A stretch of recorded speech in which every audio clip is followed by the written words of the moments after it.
നിന്ന സഹിച്ച മടുത്ത വ്യക്തിയാണോ? ജീവിതത്തിൻ്റെ മേൽ ദൈവമേ എന്നോടൊന്ന് കൃപ തോന്നണമേ എന്ന് പ്രാർത്ഥനയോടെ നാളുകളായി പ്രാർത്ഥിക്കുന്ന ഒരു വ്യക്തിയാണോ? ഈ പകൽക്കാലം ദൈവം നിന്നോട് കൃപ തോന്നുന്ന പകൽക്കാലമാണ്.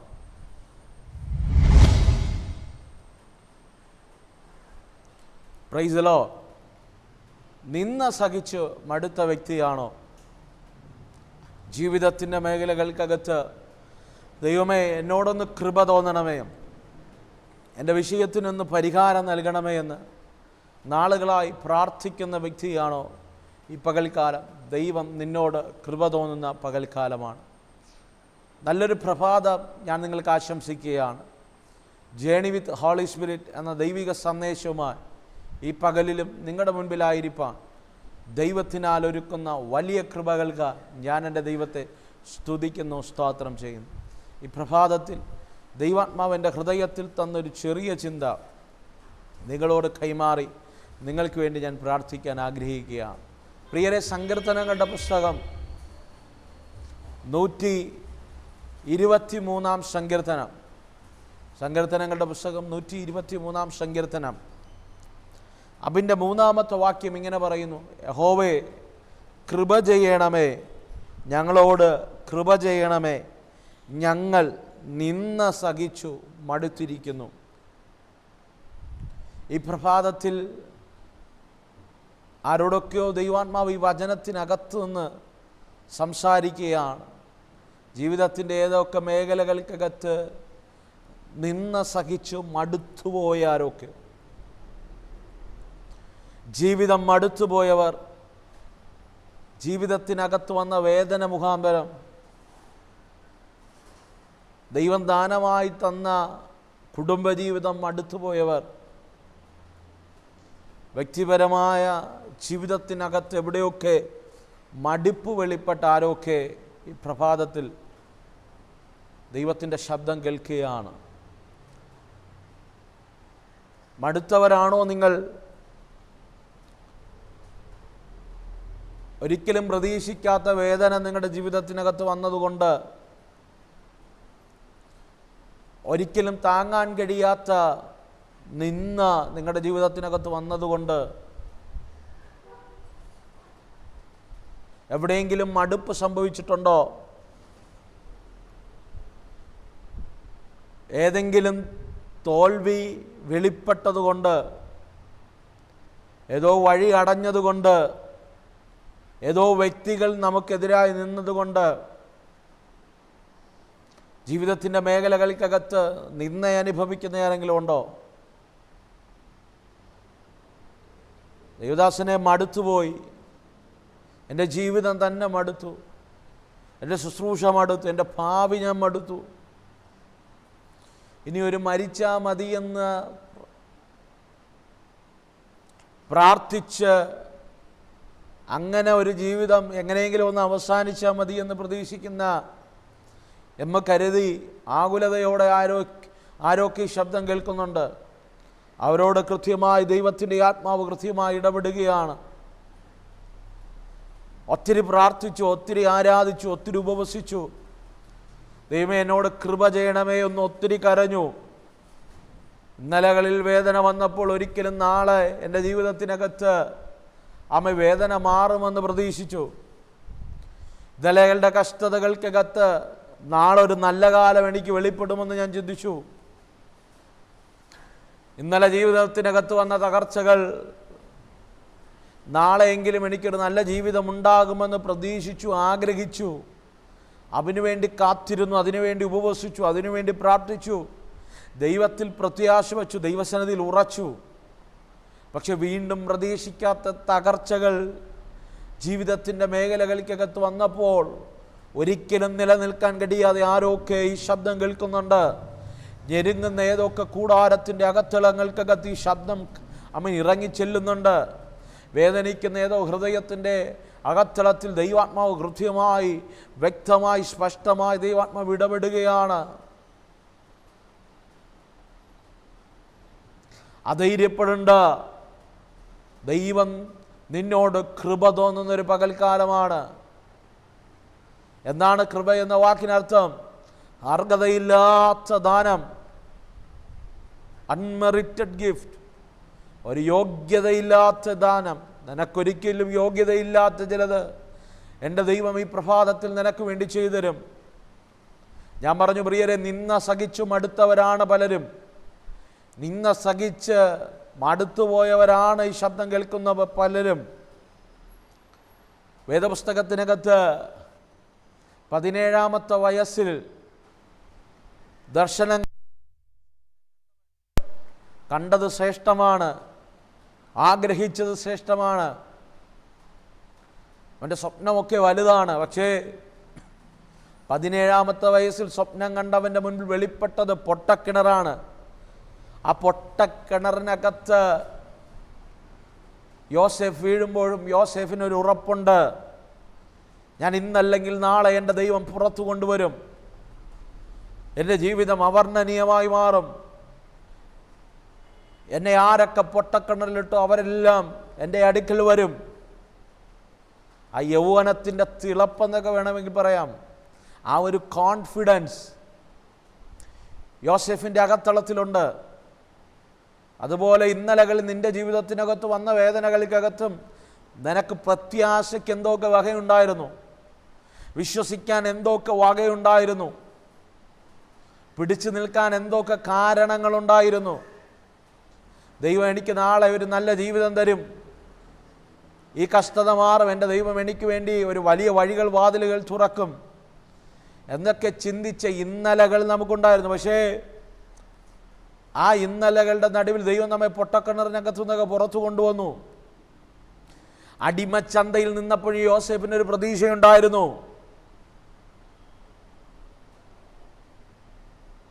ഞാൻ വിവസ്ത്രനായി അടിമച്ചന്തയിൽ നിൽക്കേണ്ടി വന്നാലും എൻ്റെ ദൈവം ഇന്നല്ലെങ്കിൽ നാളെ എൻ്റെ ജീവിതത്തിനകത്ത് ദൈവിക വാക്തത്വം വെളിപ്പെടുമെന്നൊരു പ്രത്യാശയുണ്ടായിരുന്നു. നമ്മുടെ ജീവിതത്തിനകത്ത് ഒന്ന് മാറി പ്രതിസന്ധി വന്നപ്പോൾ നമ്മൾ പിടിച്ചു നിന്നു. ദൈവം ഇന്നല്ലെങ്കിൽ നാളെ എനിക്ക് വേണ്ടി ദൈവദാസനെ പ്രവർത്തിക്കും, എൻ്റെ തലമുറയ്ക്ക് വേണ്ടി പ്രവർത്തിക്കും, എൻ്റെ കുടുംബത്തിന് വേണ്ടി പ്രവർത്തിക്കും, എനിക്ക് വേണ്ടി ചെയ്തില്ലെങ്കിൽ പിന്നെ ആർക്ക് വേണ്ടിയാ ചെയ്യുന്നത് എന്നൊക്കെ വിശ്വാസത്തിൻ്റെ വാക്കുകൾ പറഞ്ഞു. എല്ലാവരും തളർത്തിയപ്പോഴും തളരാതെ ഓടി, എല്ലാവരും ചോദ്യം ചെയ്തപ്പോഴും ആ ചോദ്യങ്ങളുടെ മുൻപിൽ അമ്മ പകച്ചു നിൽക്കാതെ ഓടി, ദൈവത്തിൽ വിശ്വസിച്ചു, ദൈവത്തിൻ്റെ മുൻപാകെ മുട്ടുകുത്തി കരഞ്ഞു. അവിടെ നിന്നൊക്കെ കരകയറി വന്നു. പക്ഷേ യോസേഫിനെ സംബന്ധിച്ചിടത്തോളം അടിമച്ചന്തയിൽ നിൽക്കേണ്ടി വന്നെങ്കിലും അവൻ പോത്തീഫറിൻ്റെ ഭവനത്തിനകത്ത് ദൈവം അവനെ കൊണ്ടു ചെല്ലുമ്പോൾ അവൻ്റെ ജീവിതത്തിനകത്ത് എവിടെയൊക്കെ ഒരു സേഫ് സോൺ, ഒരു സംരക്ഷണം. പോത്തീഫർ യോസേഫിനൊരു സംരക്ഷണമായിരുന്നു. വചനം പറയുന്നു, പോത്തീഫറിൻ്റെ ഭാര്യ ഒഴികെ സകലത്തിനും യോസേഫിനെ ഗ്രഹവിചാരകനാക്കി വച്ചു. ചില സമയത്തൊക്കെ ചില വ്യക്തികൾ നമുക്ക് ഭയങ്കര കംഫോർട്ടാണ്. ചില വ്യക്തികളുടെ സംസാരം, ചില വ്യക്തികളുടെ വാക്കുകൾ, ചില വ്യക്തികളുടെ സാന്നിധ്യം, ചില വ്യക്തികൾ നമ്മളെ ആശ്വസിപ്പിക്കുന്നതൊക്കെ നമുക്ക് ഭയങ്കര കംഫോർട്ടാണ്. യോസേഫിന് പോത്തീഫറിനെ സംബന്ധിച്ചിടത്തോളം അവനൊരു സംരക്ഷണത്തിൻ്റെ ഇടമായിരുന്നു, ഒരു കംഫോർട്ടിൻ്റെ ഇടമായിരുന്നു. പക്ഷെ വചനം ഇങ്ങനെ പറയുന്നു, ആ കൂടാരത്തിനകത്ത് ഒരിക്കലും പ്രതീക്ഷിക്കാത്ത നിന്ന അവൻ്റെ ജീവിതത്തിൽ വരികയാണ്. നമുക്കെല്ലാവർക്കും അറിയാം, പോത്തീഫറിൻ്റെ ഭാര്യ യോസേഫിനെതിരെ പദ്ധതിയിടുകയാണ്. യോസേഫിൻ്റെ വിശുദ്ധിയെ, ദൈവവുമായുള്ള ബന്ധത്തെ ചോർത്തിയെടുക്കാൻ സാത്താൻ അവളെ ഉപയോഗിക്കുമ്പോൾ അബിൻ്റെ മടിവിലും ഈ ലോകമല്ല വലുത്, ദൈവമാണ് വലുതെന്ന് പറഞ്ഞ് ഭക്തൻ ഇറങ്ങി ഓടുകയാണ്. ഞാൻ പറഞ്ഞു, പൊട്ടക്കിണറിനകത്ത് വീണപ്പോഴും യോസേഫിനൊരു പ്രതീക്ഷയുണ്ടായിരുന്നു, നാളെ ദൈവം കരുതുമെന്ന്. അടിമച്ചന്തയിൽ നിർത്തിയപ്പോഴും യോസേഫിനൊരു പ്രതീക്ഷയുണ്ടായിരുന്നു, നാളെ എൻ്റെ ജീവിതത്തിനകത്ത് ദൈവം പ്രവർത്തിക്കുമെന്ന്.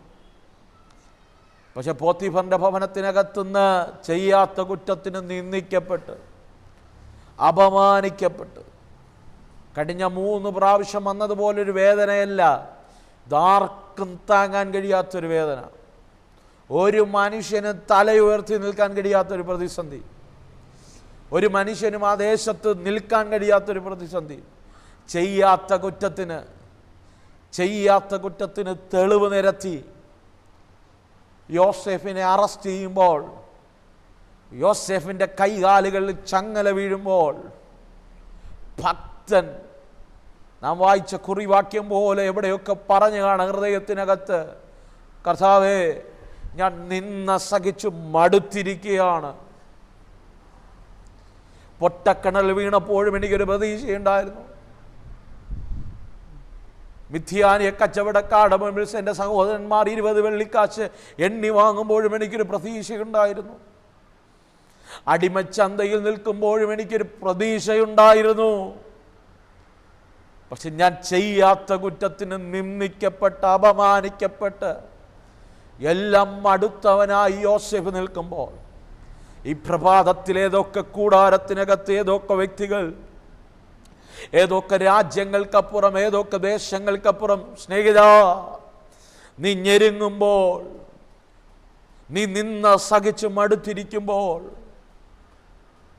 നീ വേദന സഹിച്ച് മടുത്തിരിക്കുമ്പോൾ, ചെയ്യാത്ത കുറ്റത്തിന് അപമാനം സഹിച്ച് മടുത്തിരിക്കുമ്പോൾ, നിന്നെ സ്നേഹത്തോടിരുന്ന വ്യക്തികൾ കബളിപ്പിച്ച് നിന്റെ കയ്യിലുള്ള നന്മയും വസ്തുവകകളും നിന്നിൽ നിന്ന് തട്ടിയെടുത്ത് നിന്നെ ഒരു നിന്ദാപാത്രമാക്കി മാറ്റി ഒന്നുമില്ലാത്തവനായി, ഏതുമില്ലാത്തവനായി ആമേ ജീവിതത്തിൻ്റെ മേഖലകൾക്കകത്ത് ഒതുക്കുമ്പോൾ, ഈ പ്രഭാതത്തിൽ ദൈവം പറയുക, നീ നിന്ന സഹിച്ച് മടുത്ത വ്യക്തിയാണോ?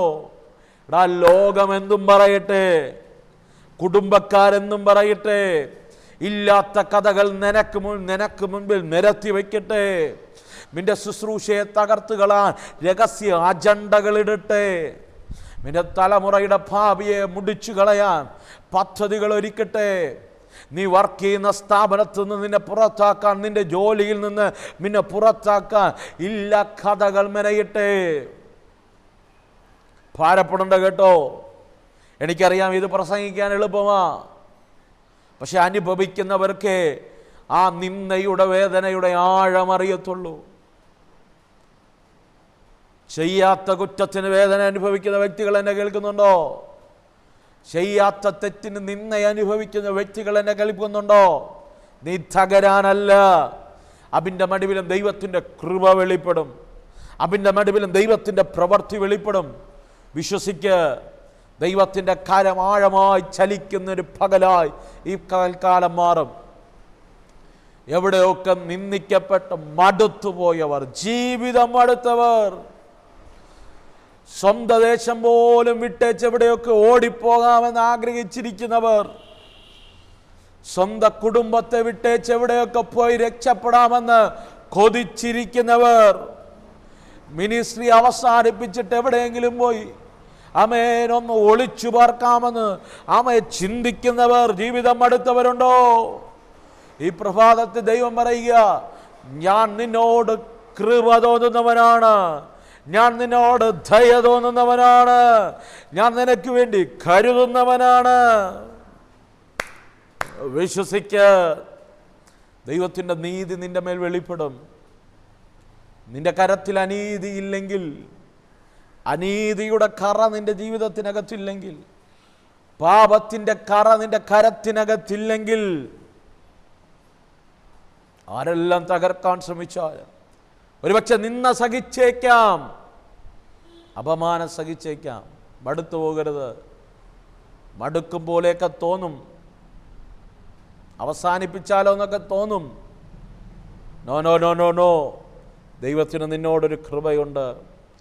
യോസേഫേ, കാരാഗ്രഹത്തിനകത്ത് നീ ഒറ്റപ്പെട്ടേക്കാം, ഈ നിന്ദകൾക്കകത്തും ദൈവത്തിനൊരു കൃപയുണ്ട്. വചനം പറയുന്നു, കാരാഗ്രഹത്തിനകത്ത് നിന്ന സഹിച്ചു മടുത്ത യോസേഫിന് വേണ്ടി രാജകീയ രഥവുമായി കൊട്ടാരത്തിൽ നിന്ന് രാജകൊട്ടാരത്തുനിന്ന് ചിലർ വന്നതുപോലെ ദൈവത്തിന് കൃപയുണ്ടായാൽ നിന്ദിക്കപ്പെട്ടവർ കാണുകെ രാജകീയമായൊരു മാന്യത വെളിപ്പെടും. അർഹതയില്ലാത്ത ഉയർച്ച നിന്നിൽ വെളിപ്പെടും. അർഹതയില്ലാത്ത ഫേവർ നിന്നിൽ വെളിപ്പെടും. വിശ്വസിക്കുക, ദൈവം അങ്ങനെ നിന്റെ കൂടാരത്തെ പണിയിട്ട് ഈ പ്രഭാതത്തിൽ നിന്ന സഹിച്ച് മടുത്തവർക്ക് വേണ്ടി ദൈവം പ്രവർത്തിക്കുന്നൊരു പകൽക്കാലമാണ്. എൻ്റെ പുറത്തു കൊണ്ടുവരുന്ന പകൽക്കാലമാണ്.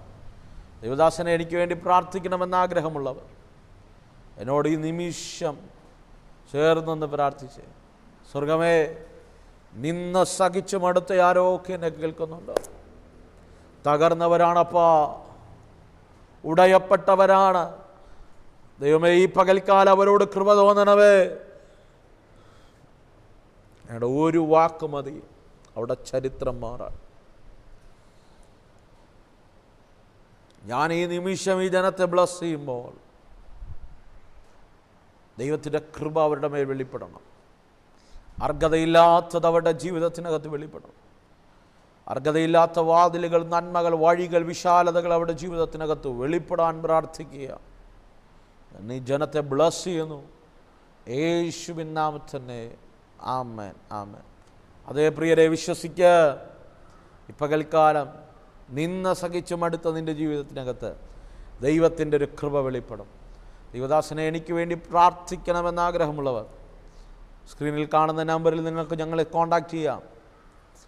ഉറപ്പായി ഞങ്ങൾ നിങ്ങൾക്ക് വേണ്ടി പ്രാർത്ഥിക്കുന്നുണ്ട്. ഒരു പ്രാർത്ഥനാ വിഷയം പോലും മാറ്റിവെക്കാതെ ഞങ്ങളുടെ പ്രാർത്ഥനയിൽ ഉറപ്പായി നിരന്തരം ഞങ്ങൾ നിങ്ങൾക്ക് വേണ്ടി പ്രാർത്ഥിക്കുന്നുണ്ട്. വിളിച്ചിട്ട് കിട്ടാത്തവരുണ്ടോ? വീണ്ടും ട്രൈ ചെയ്യുക. ട്രൈ ചെയ്തിട്ടും ലഭിച്ചില്ലെങ്കിൽ ഈ നമ്പറിൽ വാട്സപ്പ് ഉണ്ടോ? വാട്സപ്പിൽ നിങ്ങളുടെ റിക്വസ്റ്റുകൾ സെൻഡ് ചെയ്യുക. ഉറപ്പായും ദൈവം നിങ്ങൾക്ക് വേണ്ടി പ്രവർത്തിക്കും. മടുത്തു പോകരുത്, ദൈവത്തിൻ്റെ കൃപ വെളിപ്പെടും. അതിനുവേണ്ടി let us start our journey with Holy Spirit. പരിശുദ്ധാത്മാവിൻ്റെ കൂടെ ഒരു യാത്ര തിരിക്കാം. God bless you. Amen. Amen.